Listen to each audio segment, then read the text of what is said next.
Se você está me ouvindo. Então, sim, tô te ouvindo normal. Tá me ouvindo? Só que a minha imagem continua congelada ainda.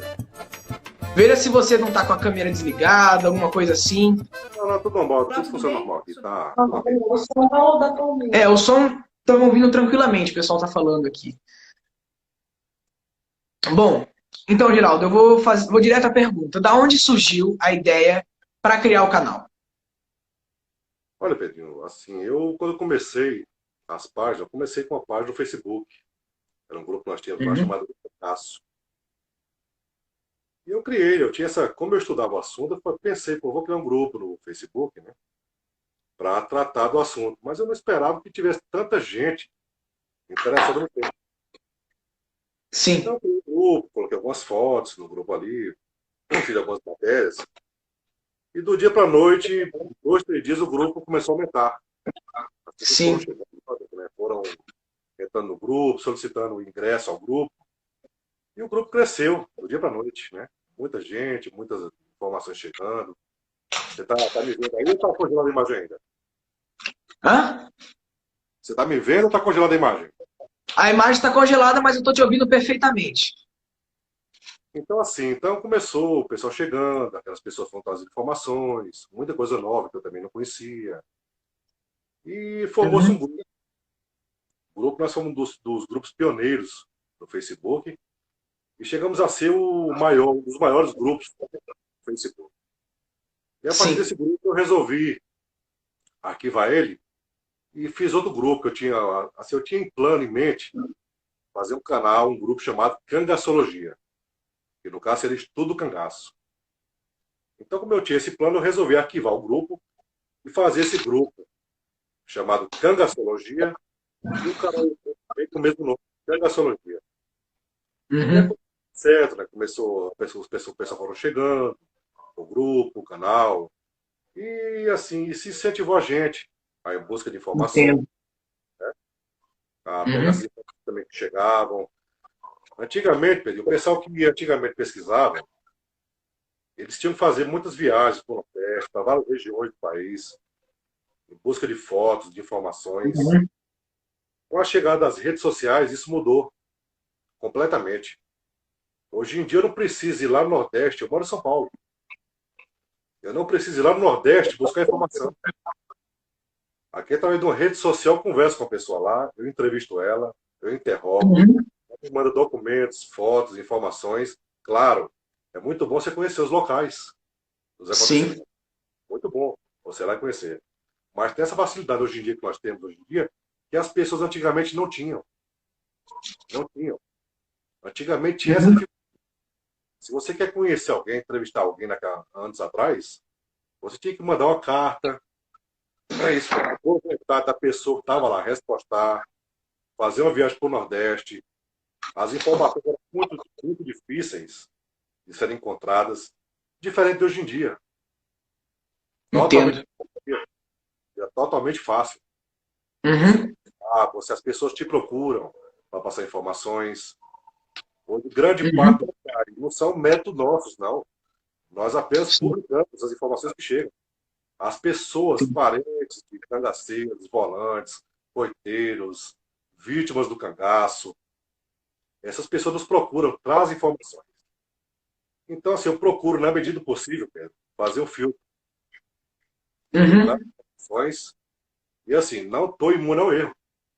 Eu estou É, sujeito a, realmente. certo? E erro, constantemente. Mas quando eu percebo um erro, eu automaticamente vou lá, corrijo, me desculpo com o pessoal, sem problema algum. Comigo não tem esse constrangimento, certo? Então, Uhum. assim, isso é verdade. Eu sou um curioso. O cangaço também é um hobby. Sim. Então, não me Todos nós interessa. somos. Mas o que me interessa é levar a história adiante. A história do cangaço. Eu estou fazendo um trabalho hoje que eu quero daqui a 30, 50 anos, 100 anos, quando eu nem você estiver mais aqui, as pessoas estejam vendo, estejam tendo como base, referência para os estudos, né? Para rodas de conversa. Sim. Essa é a minha principal preocupação. Eu não tenho preocupação em errar. Eu erro, certo? Eu erro, constantemente. Todos nós erramos, porque Sim. nós fazemos nossos trabalhos baseados em depoimentos, informações, em recortes de jornais e revistas, que nem sempre estão certos. Realmente. Que nem sempre estão certos. Essa nova geração de pesquisadores que estão chegando agora aí, que estão correndo atrás da. Desculpa, estou um pouco gripado. Vou tomar aqui um gole d'água aqui, só um minutinho aí. Tranquilo, eu também vou tomar. Estou saindo da gripe, rapaz, estou meio ruim. Então, É. assim, essa nova geração de pesquisadores, de pessoas que estão aí buscando conhecimento da história cangaceira, são essas pessoas Uhum. que vão levar adiante a história. E vão levar adiante.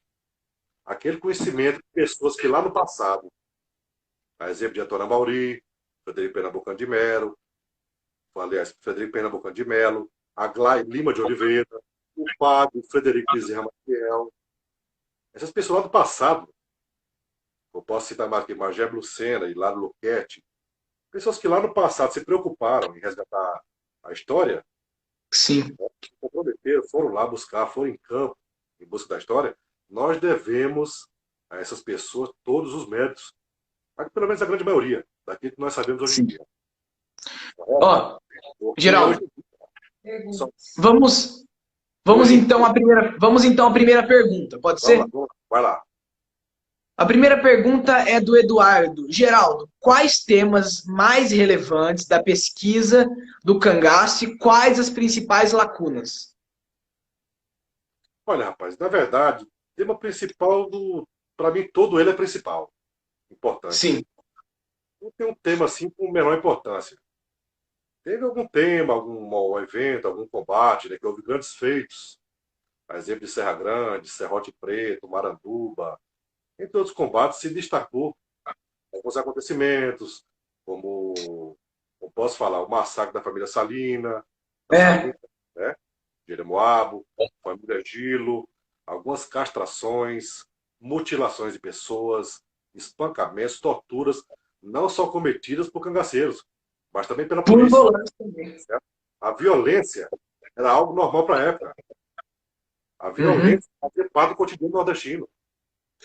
Era o olho por olho, dente por dente. Exatamente, aquela questão da vingança. Como fala Frederico Pernambucano de Mello. Quem não se vingava estava moralmente desmoralizado, Sim. correto? Então, para mim, os momentos marcantes da história do cangaço, ele remonta muito antes do Lampião, com o surgimento dos primeiros cangaceiros. O cangaço, na realidade, ele surgiu com os piratas. Sim. Os É. piratas, os saques, né? As incursões pelos interiores dos estados. Então começou a partir daí. Então, bem antes do Sim. Cabeleira. Bem É. antes do Cabeleira. Depois do Cabeleira vem Lucas da Feira, vem Jesuíno Brilhante, Antônio e uma Silvino. de cangaceiros importantes. João Calango, Antônio Silvino, Senhor Pereira, Cassimiro Honório, né? Tem muitos cangaceiros que foram importantes para a história que são poucos estudados. Sim. Ó, Cangaceiros respeitados na história. uma pergunta que eu sempre eu fiz para você, porém eu gostaria de fazer em live e eu sempre faço essa pergunta, porque eu quero sempre saber a opinião de cada um. Que me perguntaram uma vez em live e daí uma pessoa respondeu e eu quero ver a sua opinião. Bom, uma vez perguntaram se algum cangaceiro, como se por exemplo o Luiz Pedro tivesse escapado de Angico, será que ele poderia tocar o cangaço por mais um tempo? Você me respondeu essa pergunta em ligação, mas eu gostaria de que você respondesse em live para o pessoal. É uma pergunta que muita gente também já me faz. Então, o que você acha disso? Olha, Pedrinho, é o seguinte, eu vou ser sincero com você. Nenhum dos cangaceiros, nenhum dos cangaceiros da segunda fase do cangaço, que começou a partir de 28, seria capaz de tocar o cangaço à frente. Tanto que Uhum, no Labareda, Zé Sereno tentou tocar o cangaço, o próprio Curisco, que é um pequeno grupo que agia, começou as entregas, o cangaço estava uhum, dado à derrocada. Era o fim do cangaço. Era a modernidade, eram as comunicações chegando, as estradas chegando, os combates começaram a, não vou falar intensificar, mas as perseguições aumentaram, com a rápida locomoção das polícias. O cangaço sobrevivia onde? No interior do Nordeste, no meio da Caatinga, do Espinheiro, em regiões de uhum. sem água. onde a própria natureza, onde a própria, como posso falar, a própria caatinga derrotava os inimigos. Tanto Sim, que, tanto que os governos começaram a contratar o quê? Sertanejos para combater o cangaceiro. sim. O pessoal Porque o da caatinga, cangaceiro era do próprio sertanejo também. exato, o pessoal que vinha de outras regiões não aguentava o clima, a fome, a sede da caatinga. A própria caatinga, o próprio sertão, ele derrotava as tropas. O cansaço, não Ó, aguentava. então a sua resposta para a pergunta que eu fiz é não. Olha, sinceramente, o último grande cangaceiro, que eu acredito que foi morto em 28, no dia 27 de março de 1928, e teria capacidade de tocar o cangaço adiante, chamava-se Sabino das Abóboras. Isso Sim, sabia. no meu entender. Porque era um cara que veio de uma família, era um suposto filho bastardo do Coronel Massal, teve uma boa influência, Uhum. teve uma boa formação pessoal, intelectual, era um líder nato também, um cara cruel, certo? Um cara impiedoso, era um Para mim, líder. Sabino era um dos homens de mar... Ele é, para mim não. Para todo mundo, Sabino era um homem de confiança de Lampião. Exato. Então você vê que depois da morte de Sabino, não houve uma disputa grande dele. Principalmente Pedro, mas Pedro na capa. Sim, Luiz Pedro, ele seguia, era uma espécie de segurança pessoal, fazia parte da confiança. Era uma espécie de braço direito de Lampião. Lampião não era sim, aquele. Luiz Pedro nunca chefiou sob grupo. sim, Chefiou alguma, como eu posso falar? Ele chegou a chefiar um grupo de cabras para uma ou outra incursão, missão. ação do grupo, e nada além disso. Luiz Ó, Pedro tinha capacidade para assim, para assumir um banco, para tocar o cangaço adiante. Essa é a minha opinião. ó, Agora, eu respeito quem pensa de forma diferente da minha. sim. Ó, Geraldo, agora aqui, ó. Pergunta do do, né? Quem finalmente era o fornecedor de munições novas e arma para os cangaceiros? Hein? Alô? Geraldo? Geraldo, tá me ouvindo? O Pedro não chegou para mim aqui a pergunta. Travou. A, per- ó, Mas a pergunta despertou. foi quem finalmente era o fornecedor de munições novas e armas para os cangaceiros? Olha, Pedro, essa resposta, o Lampião levou com ele para a cova. E nem os homens próximos a ele sabiam disso aí. Zé Sereno, que era um chefe de subgrupo, depois de Sim, 36, depois da morte de Zé Baiano, em junho, no dia 7 de junho de 1936, Zé Sereno assumiu o bando, passou a ser um homem de confiança de sim. Lampião, certo? Labareda, eu posso falar, o próprio Curisco, da. Esses caras, esses chefes, sabiam quem eram esses fornecedores de armas e munição. Sim, Não sabiam. Não sabiam. Essa entendo. informação o Lampião levou com ele. Agora, claro, a gente sabe que tinha aqueles coronéis mais abastados, né? A exemplo de Eunice Gabriel, filho do coronel Cacheiro, certo? Da Fazenda Maranduba. Então, Uhum. tem sertão baiano, sertão sergipano, sertão alagoano. Mas é muito difícil você apontar um nome só. É muito difícil. Uma pergunta. Existe alguma fotografia do cangaceiro Labareda que você entrou nesse... Eu nunca vi nenhuma fotografia, não tenho nenhum conhecimento. Você sabe se tem algum... Você tem conhecimento de alguma fotografia do Labareda? Como assim? No cangaço ou depois do cangaço? Da época do cangaço, claro. Sim, tem. Tem sim. Tem uma foto que ele Uhum. aparece na Fazenda Jaramataia. Aliás, em duas Sim. fotos ele aparece. Na Fazenda Jaramataia. Labareda? Desculpa. Você, Você você- de você deve Labareda. estar... você deve estar confundindo com Arvoredo, que Arvoredo aparece, mas Não, não, não. Labareda... Labareda, aparece sim. Tem Labareda. uma foto, eu até posso te mostrar em outra ocasião. Labareda aparece, certo? Em duas Sim. ocasiões. Uma montada a cavalo, um burro, montado um Uhum. burro, e a outra, o bando reunido, na Fazenda Sim. Jaramataia. Assim, Sim. são Então, fotos, não são muito conhecidas essas fotos, né? Mas é... existem fotos, certo? E aquela terceira Sim. foto das entregas, em Paripiranga, em Uhum. 1940, se entregou junto com Saracura, Deus te Sim. guie, Patativa. Então tem essas fotos do Labareda, né? Sim. Ó, uma pergunta do Evandro. Quem deu o primeiro tiro em Angico? Foi Abidão e Amoroso ou Sandes em Lampião? Assim, o primeiro tiro disparado em Angico foi do Abidon. Abidon Cosme dos Santos. Isso aí todo mundo Uhum. sabe. Isso é notório. Agora, em relação ao primeiro tiro em Lampião, aí seria uma outra pergunta. Porque, Uhum. na minha opinião, quem deu o tiro em Lampião, inicialmente, foi o soldado Honorato. Sim. Isso, na minha opinião. Na minha opinião. Tem uma versão recente que foi apresentada pelo pesquisador Frederico Pernambucano, né? Um respeitado Uhum. pesquisador, escritor, né? Um cara que tem um trabalho fantástico sobre o assunto, sobre o tema, que fala que foi o soldado Sebastião Vieira Santos, o Santos, que disparou o primeiro tiro. Assim, só que, assim, na minha opinião, é muito difícil a essa altura do campeonato, né? Mas mais de 80 anos depois do ocorrido, você apontar um autor da façanha, do tiro, certo? Uhum. Porque na época dos acontecimentos, o soldado Honorato assumiu o tiro que matou o Lampião. E ninguém contestou. Sim. Mas o pessoal fala, não, porque o Santos era próximo a Lampião, tinha medo de retaliação. Pô, mas o Santos, não teve medo de retaliação ao cortar a cabeça do Lampião? Porque o corte de uma cabeça do cangaceiro era pior que matar. É, O realmente. o corte da cabeça era humilhação. Sim. Humilhação. Você ser Daí morto. a gente Você... até, e tem gente que também já falou pra mim uma vez que foi aquele Sebastião do Facão. Olha só o personagem que aparece, né? Olha só a figura que É um aparece. personagem.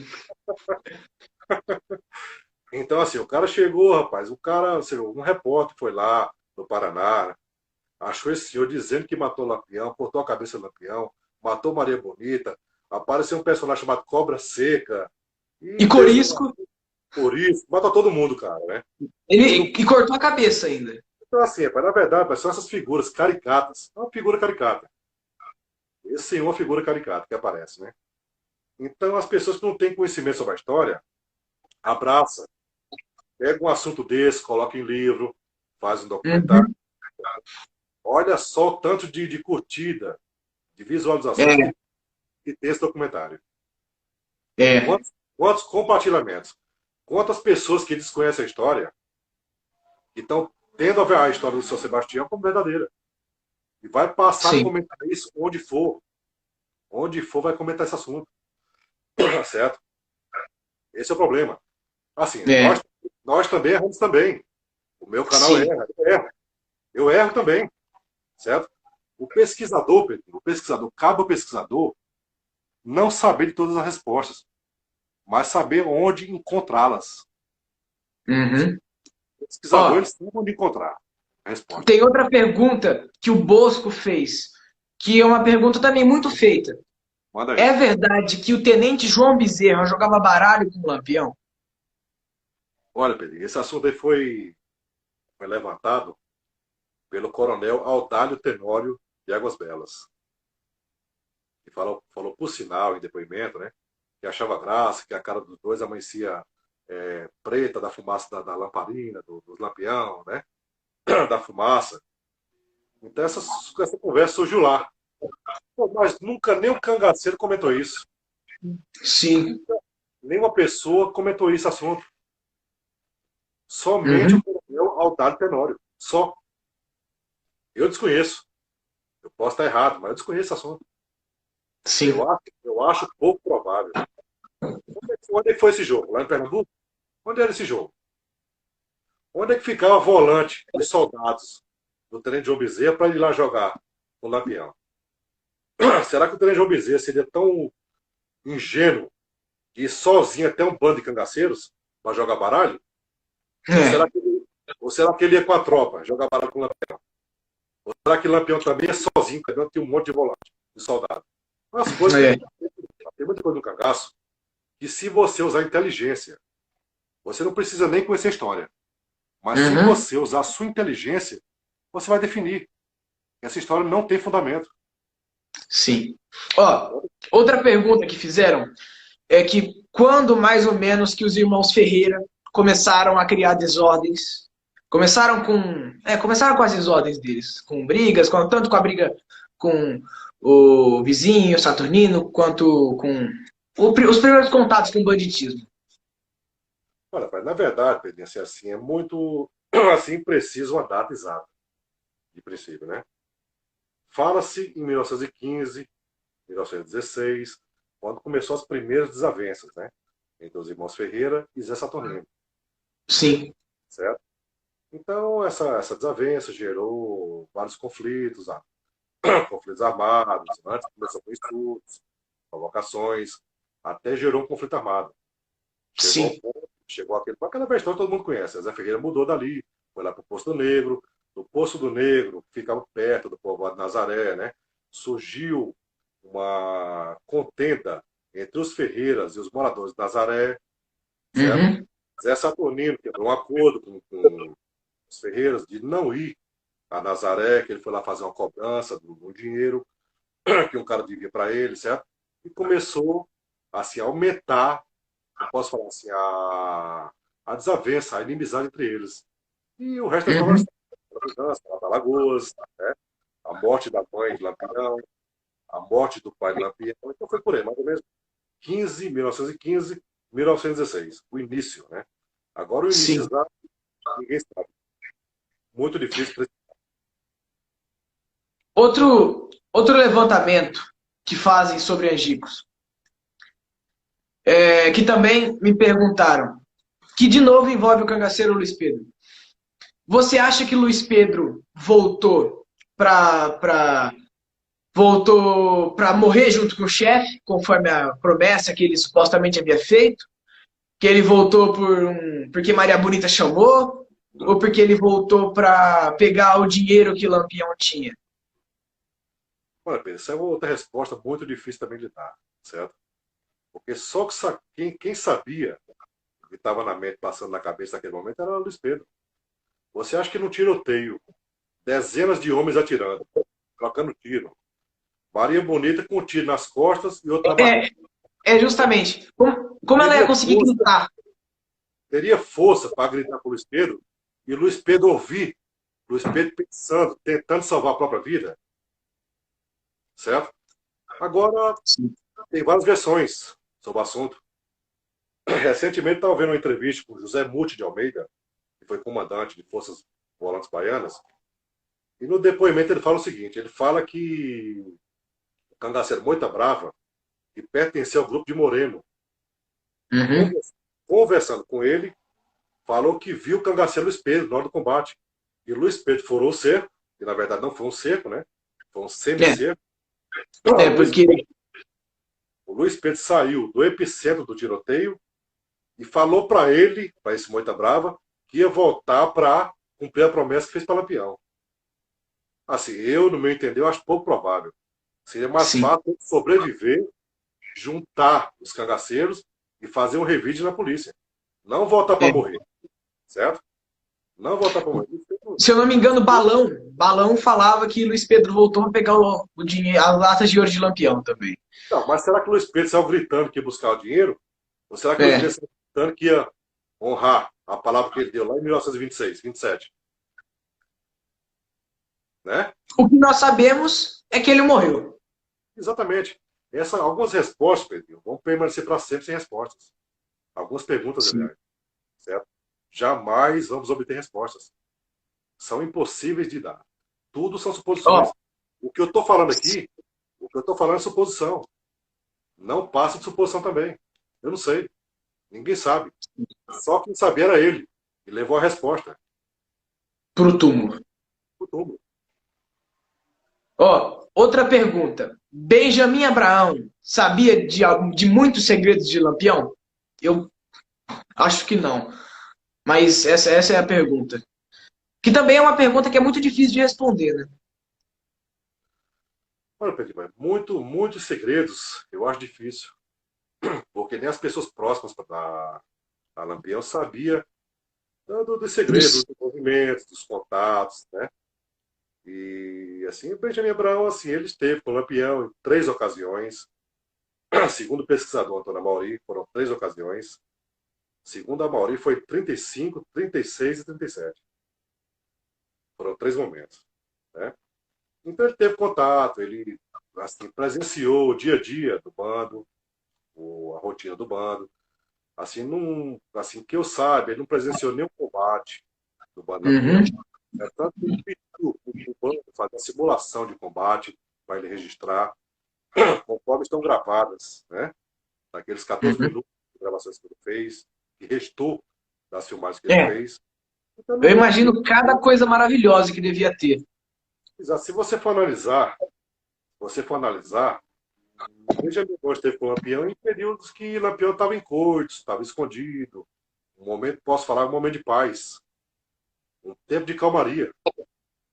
Então Uhum. não tem grandes segredos, né? Os segredos eram as imagens, as fotos, o cotidiano, o dia a dia, né? E nada além disso aí. Eu imagino devia ter bastante coisa legal de material que Lampião tinha. Que Benjamin tinha, perdão. Então, infelizmente foi destruído, né, pelo governo na época. É. Quantos tempos será que tinha mais ou menos uma fita dessas? Olha, rapaz, perder é difícil. Rapaz, eu É, sinceramente não conheço. é. Mas, assim, eram horas, né? Horas de gravações, né? Uhum, tinha bastante. É, muita coisa se perdeu mesmo com o próprio. Que, se eu não me engano, ele soldou e daí perdia muito para tirar o filme na hora, sabe? Exato. Ficou muito tempo nos porões da ditadura militar, né? E se perdeu, Sim. muitas gravações se perderam, fotos. E foram resgatados em torno de 12 minutos de gravações e 90 fotos de boa qualidade, né? Que nós hoje em dia temos acesso aí, nós conhecemos. Ó, uma pergunta do Matheus Paz Aranha. Tem uma pergunta: como o Lampião se definia? Ele se definia como bandido ou como herói? Mas Lampião ele se definia como um justiceiro, como um homem em busca de vingança, de justiça. É tanto que essa era a bandeira dele, Lampião. Vingança, que estava lutando Uhum, por vingança, por perseguição, né? Lampião se passava por uma vítima da sociedade naquela época. É sim. o chamado escudo ético. Ele se escondia Uhum, dessas informações, que era perseguido, que buscava vingança. É tanto que nenhum dos inimigos de Lampião ele matou. uhum, Não matou nem inimigo. Zé Saturnino morreu de velho, certo? O Coronel Zé uhum, Lucena, o pai dele, morreu de velho. Os grandes inimigos de Lampião sobreviveram ao cangaço. Foram além do cangaço. Então não concretizou sim. vingança alguma. Pelo contrário, Sim. Ó, certo? uma pergunta do Wellington. Ele está perguntando se a morte de Benjamin Abraão foi uma queima de arquivo. Não, não, acho que não. Não, não. Creio que não. Se for queima de arquivo, certo? Assim, a minha opinião. Uhum, A história oficial, como todo mundo conhece, né? Que ele estava tendo um caso com a mulher de um deficiente físico, e numa certa noite ele foi arrastado para dentro da casa e morto por esse deficiente físico, com 40 uhum, facadas, na antiga Pau-Ferro, que hoje é chamada Itaíba, no estado de Pernambuco. Então, assim, prevalece a história oficial. Até que prova o contrário, tudo será suposições. O que eu ó, falo, o que eu falar aqui, Pedro, eu posso falar que sim, que não. Não é minha opinião, é suposições. sim. Ó, Prevalece, até que prova o contrário, a história oficial contada. é, uma pergunta aqui, ó. Verdade que Lampião tinha cerca de 40 fazendas em sociedade? Olha, eu desconheço, ninguém nunca fez esse levantamento. Não tem, não existe esse levantamento. Não existia nenhuma Uhum, propriedade do Lampião, uhum, entendeu? Se ele tinha sim. algum, se ele tinha algum negócio com algum coronel, algum poderoso da época, era negócio entre eles. Não havia Sim. documentação, comprovação. Como é que vai comprovar isso? Se ele tinha É, um bandido, o nome do bandido no papel também. tem condições, não tem condições de provar. Fala-se que ele tinha negócios com o Coronel Petro, É, eu ia entrar nesse assunto. Petronílio Reis, da região da Bahia, certo? O influente coronel tinha negócios E, de. Que inclusive se tornou um inimigo de Lampião mais tarde. Exato. Depois queimou fazendas do coronel, matou criação, destruiu fazendas do coronel Petro. Mas como provar? Como você provar essa do campeonato? Ele tinha fazenda, tinha criação de gado, que ele tinha dinheiro na mão de fulano e tal. Essas informações eu desconheço. Eu estudo todo santo dia o assunto. Todo santo dia. Eu não conheço. Sim. Não tinha documento em nome de Lampião. Como é que você vai provar que ele tinha 20, 10, 30 ou 40 fazendas? Correto? Sim. Ó, vamos lá, pessoal, mandem mais algumas perguntas. Ó, uma pergunta aqui. Às vezes o pessoal leva muito pelas imagens que tem, né? Que o Cangaceiro Juriti é um dos que mais aparece na filmagem de Benjamin Abraão. E daí o Fernando perguntou: é verdade que Lampião tinha muita confiança em Juriti por conta de que ele aparece nas imagens? Eu, particularmente, acho que Juriti era um cabra, mas se que ele não teria a mesma confiança que ele não teria por outros cangaceiros. Mas fale a tua opinião sobre isso. Eu acho que não. Não tem nada a ver isso aí. Né? Só por fato dele aparecer. Exato, aquele momento, tá presente ali, tá próximo, né? Talvez por ser um cara mais espontâneo, certo? Ou naquele momento tá mais próximo do Lampião, mas não tem nada que o aproxime tanto de Lampião. O Juriti era um cabra, É. como qualquer. E assim, Ó, não sei porquê, não sei porquê, mas quando eu olho essas imagens de Juriti, ele me passa uma. Não vou falar assim inveja, mas ele transmite querer ser um pouco de Lampião, com aquela coisa, aquela sim. vaidade, óculos, né? É. Não, Muitas vezes as pessoas confundem Juriti com Lampião, às vezes. exatamente, né? Exatamente. Sim. Ó, pergunta do Berce. Quais foram os principais eventos que marcaram o cangaço? Olha, Pedro, principais eventos, rapaz, é muito difícil citar um, dois, três, como eu te falei. Essa pergunta é a mesma resposta que eu te dei lá no começo. É muito difícil você citar apenas um evento. Os combates, as mortes dos cangaceiros, né? A invasão de Mossoró foi um dos grandes eventos do cangaço lampiônico, talvez o maior, que foi uma marcha de 4 dias pelo estado do Rio Grande do Norte. A Sim. fraca, toda aquela trama até chegar a Mossoró, o sequestro dos prisioneiros, a tentativa frustrada de invasão a Mossoró, a incursão pelo Ceará, a perseguição das polícias. Então foi um grande momento, Mossoró. E os combates, Maranduba, que eu falei, Serrote Preto, foram combates sangrentos, onde foram mortos vários militares, onde Lampião impôs as forças. Em Serrote Sim. Preto, forças paraibanas, força pernambucana, junção de forças, Lampião destroçou. Esse combate em Serrote Preto, ele aconteceu no dia 21 de fevereiro de 1925. Uhum. Depois desse momento, Lampião se interna no estado de Alagoas. Sim. Passa um Ó, período.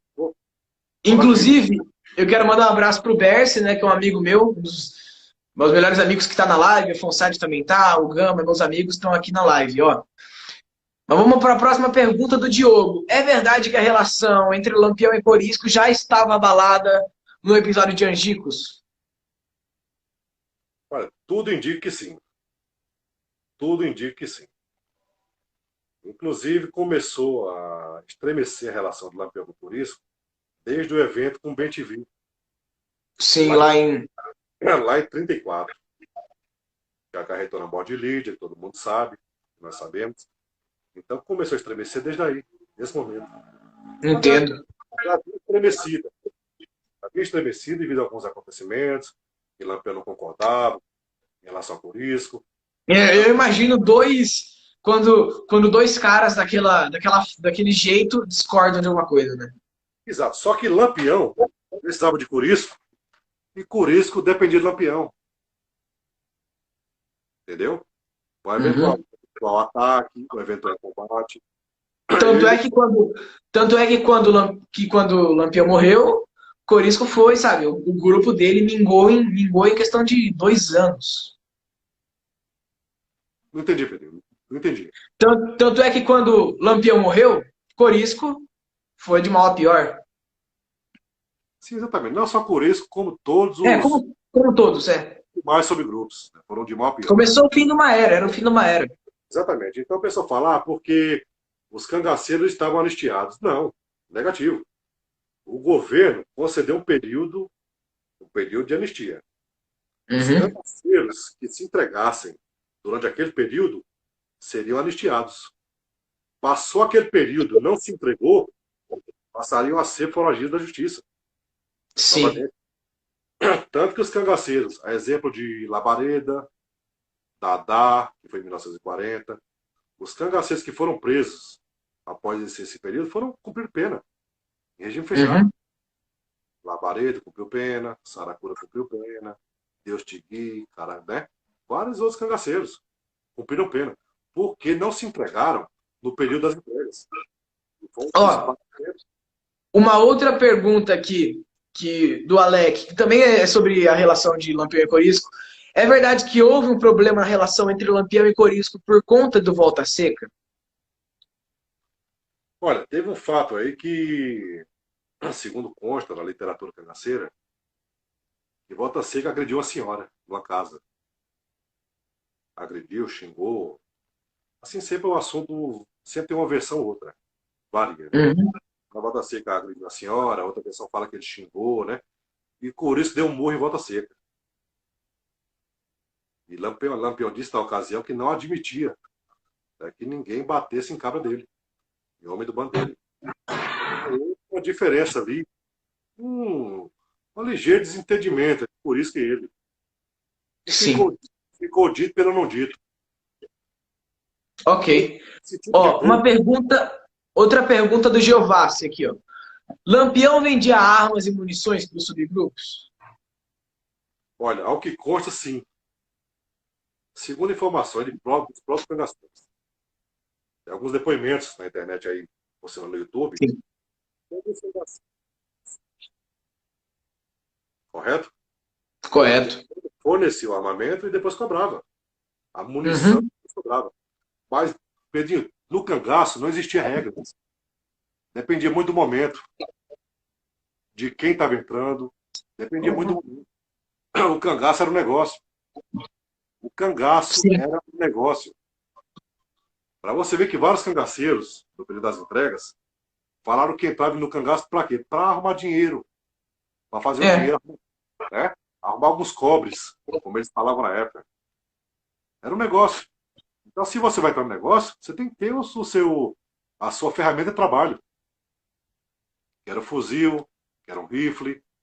Uhum. Então, o Lampião forneceu armamento, mas cobrava. Nada mais justo. Só que dependia muito da situação. Cada Sim. situação. Teve um período na Bahia que o grupo estava esfacelado e Lampião começou a pagar. E isso não Pra... sou eu que estou falando, certo? O recrutamento de novos cabras. Pagar mensalidade, salário para os caras. E isso não sou eu Uhum. que estou falando. Isso está registrado Ó, no jornal da época. uma pergunta do Diogo. Comenta-se também que a relação entre Dadá e Maria Bonita não era muito boa. Você acredita nisso? Olha assim, eu creio que sim. Eu creio que sim. Até porque, assim, Dadá passou aqui vários meses na casa do doutor Antônio Amauri, Correio de Araújo, Uhum. pesquisador, né? Dadá contou vários assuntos para ele, comentar sobre Maria Bonita, né? É tanto que Dadá, sempre quando falava de Maria Bonita, ela falava com certo receio. Certo? Uhum. Aquela coisa de mulher, né? Quando não se bate uma com a outra, né? Então, aquele desentendimento feminino. Mas nada além disso aí. Não tinha briga, não tinha discussão, não tinha nada.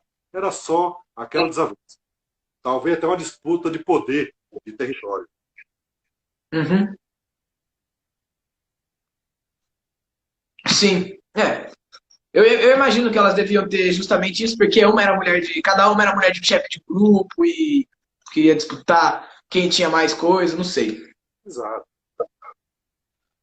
Ó, uma pergunta do Matheus também. Eu queria entender um pouco sobre Maria Bonita. Qual era o papel dela em meio a tudo isso? Uma ótima pergunta. Desculpa, não entendi, Pedrinho. O Matheus queria entender um pouco de qual era a. Por que Maria Bonita estava lá? Qual era a função dela lá? Olha, Maria Bonita, Pedro, assim como todas as mulheres do cangaço, Uhum. simplesmente mulheres fêmeas de cangaceiros. Só. Nada além disso aí. Mulher não Sim. combatia. Mulher não combatia. Pelo contrário, a mulher atrapalhava a locomoção dos bandos, entendeu? Atrapalhava os combates que ocorriam, porque tinham primeiro Sim. que tirar elas do campo de luta, para os homens se Uhum. movimentarem, para facilitar a fuga, certo? Então, com exceção de Dadá, a única mulher que pegou em arma longa, que pegou um fuzil, naquela conhecida história que por isso levou um tiro nos braços, certo? Uhum. Aí em Sergipe, na região de Pinhão, ele Sim. ficou com os braços. Dadá pegou o fuzil dele e revidou contra a polícia. Uhum. Fora esse evento, não há outro registro importante Sim. de mulher combatendo. Então, Dadá foi a única mulher da história do cangaço lampiônico a portar um fuzil, uma arma longa, certo? É. Então, mulher no cangaço, É porque é que muita gente pinta a imagem da cangaceira como uma mulher com chapéu quebrado e de vestido, pegando um fuzil, comandando mesmo, comandando o pessoal, como se ela estivesse na frente, muitas vezes à frente dos cangaceiros. Porém, é uma questão pinta que o pessoal pinta isso, mas assim, a cangaceira ela era mais uma, como você disse, uma fêmea, mulher do cara.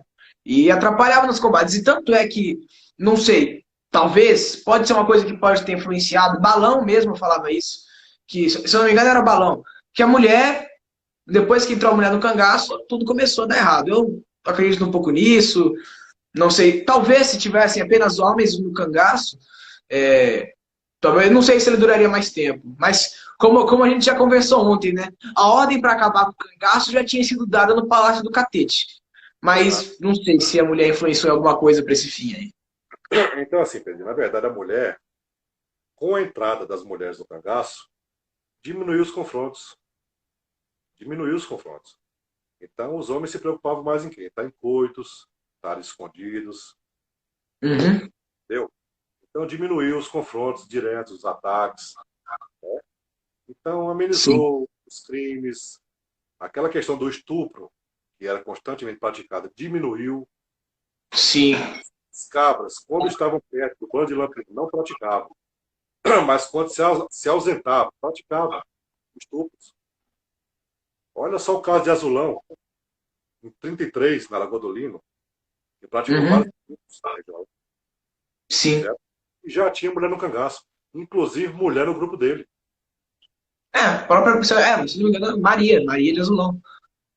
A Sila falou em entrevista que tirou mocinha, a Dília, que tirou mocinha do braço do cangaceiro, Uhum. foi estuprada, correto? Então, Uhum.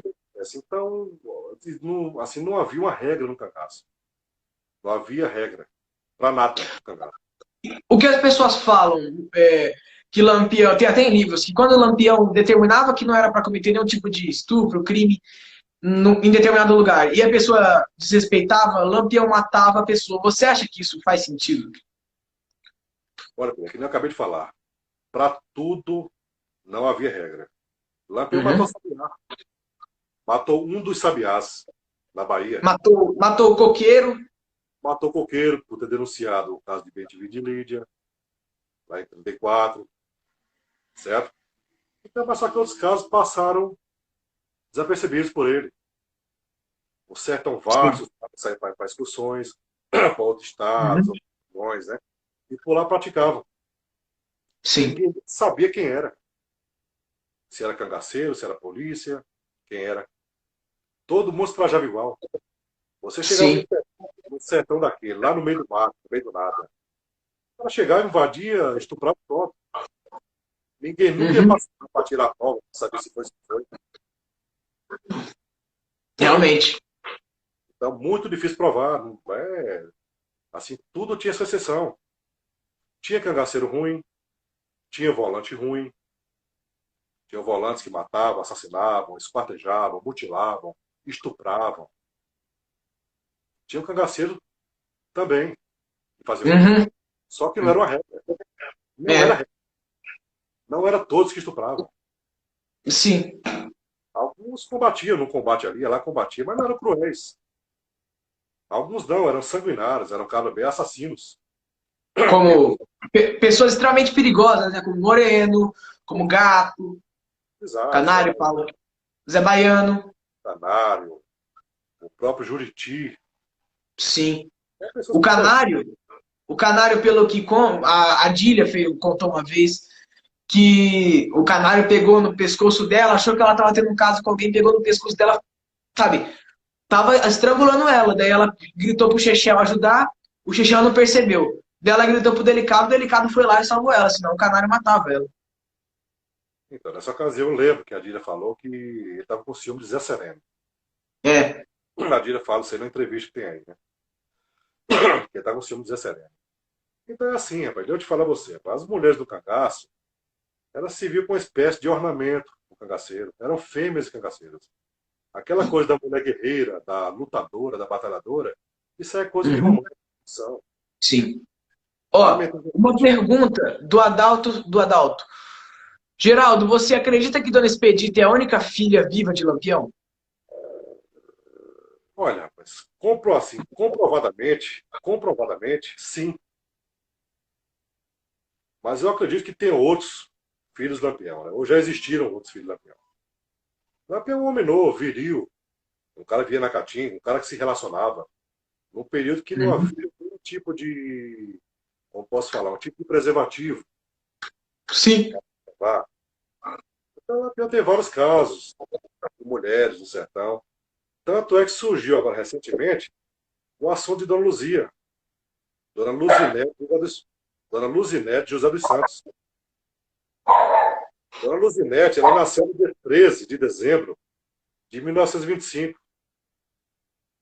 O combate de Serrote Preto, ele aconteceu Uhum. em 21 de fevereiro de 1925. Então, Sim. se ela nasceu em dezembro, ela foi gerada em março. Sim. Ela foi gerada em março de 25. Mais ou menos num período que Lampião realmente estava em Alagoas. Mas Sim. comprovar essa altura do campeonato. Sim.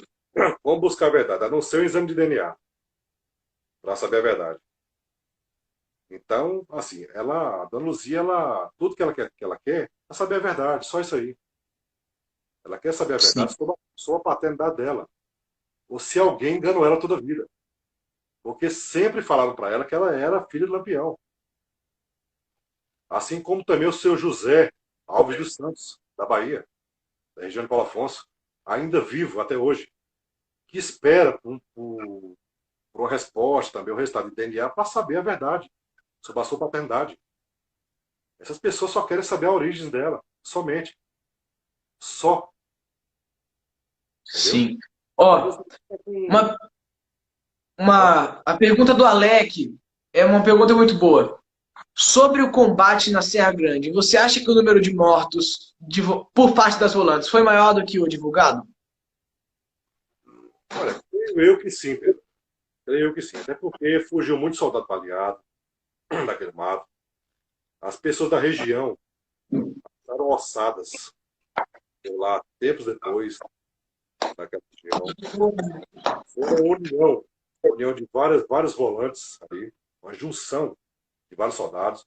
Tinham contratados, tinham pessoas que iam, mesmo sem ser contratados, sem ser soldado, Sim. e muitos perderam.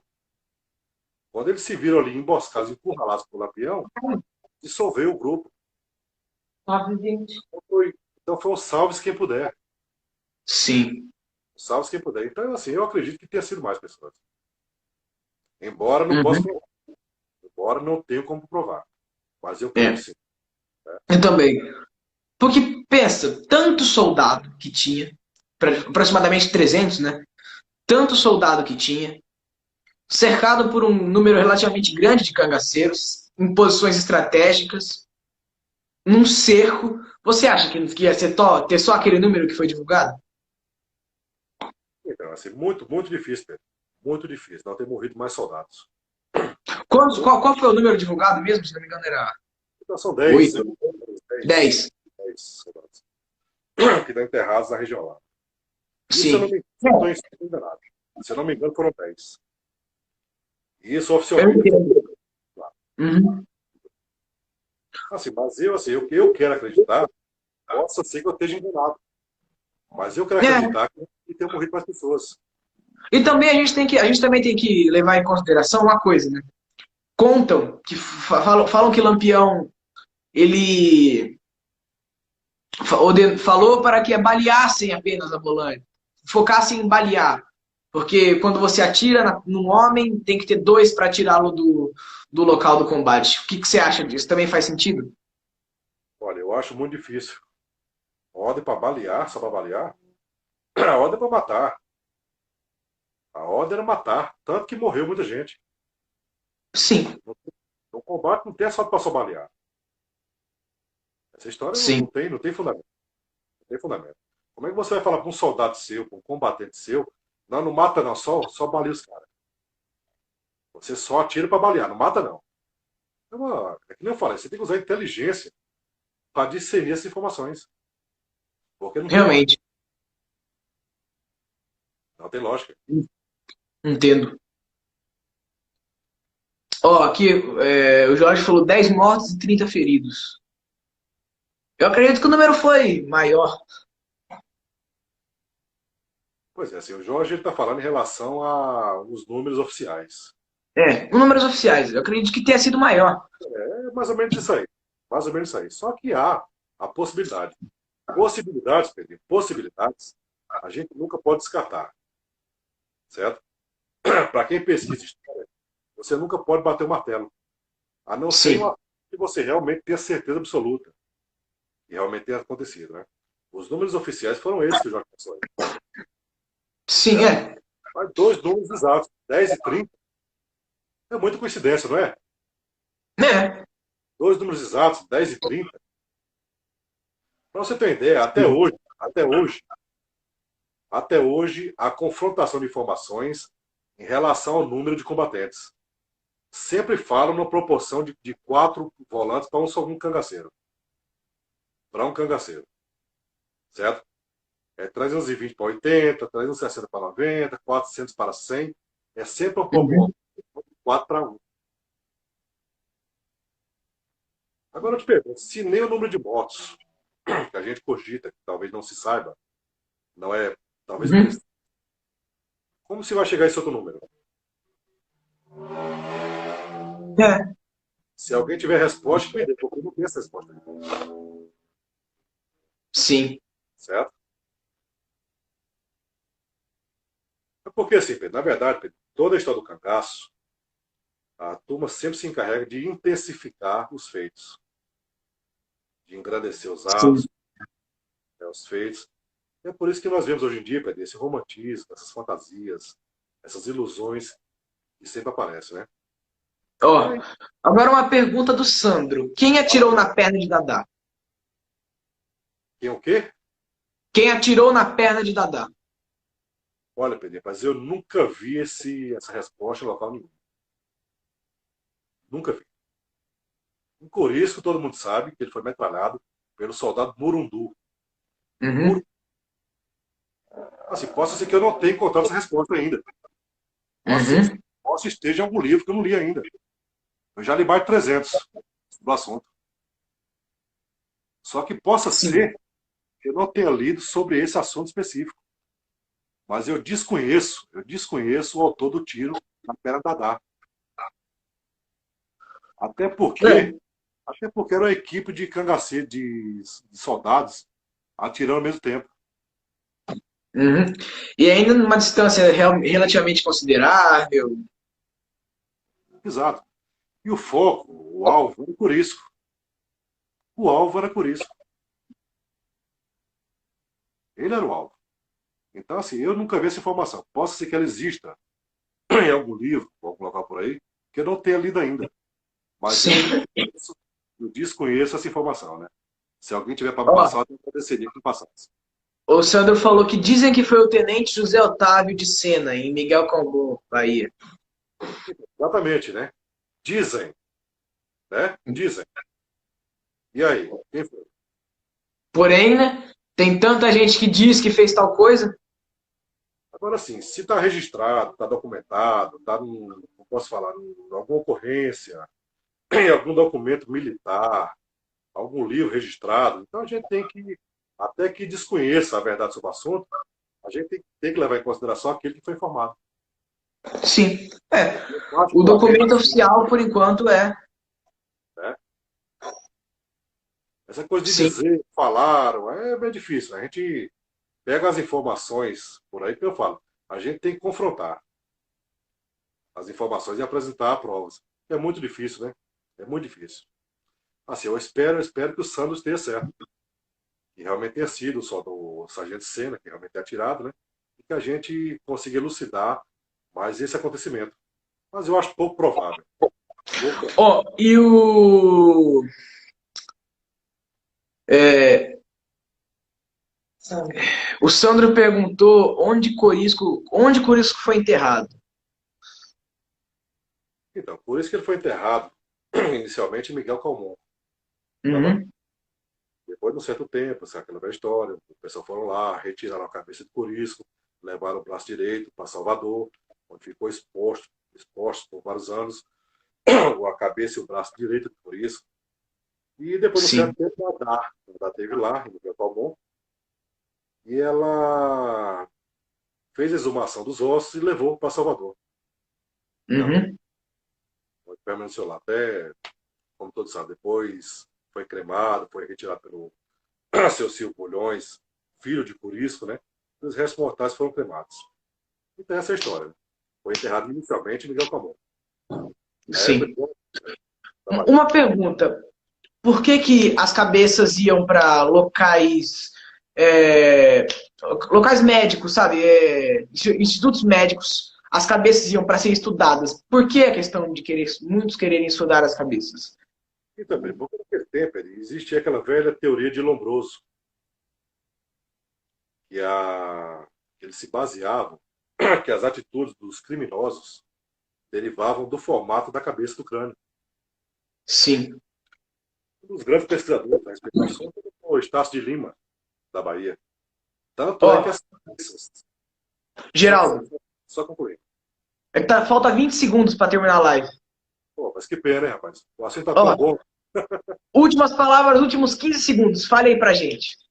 Eu queria o seguinte, eu quero agradecer a você pelo convite, a sua mãe, a Carla Mota, ao seu pai, Marcelo, principalmente a você, é claro,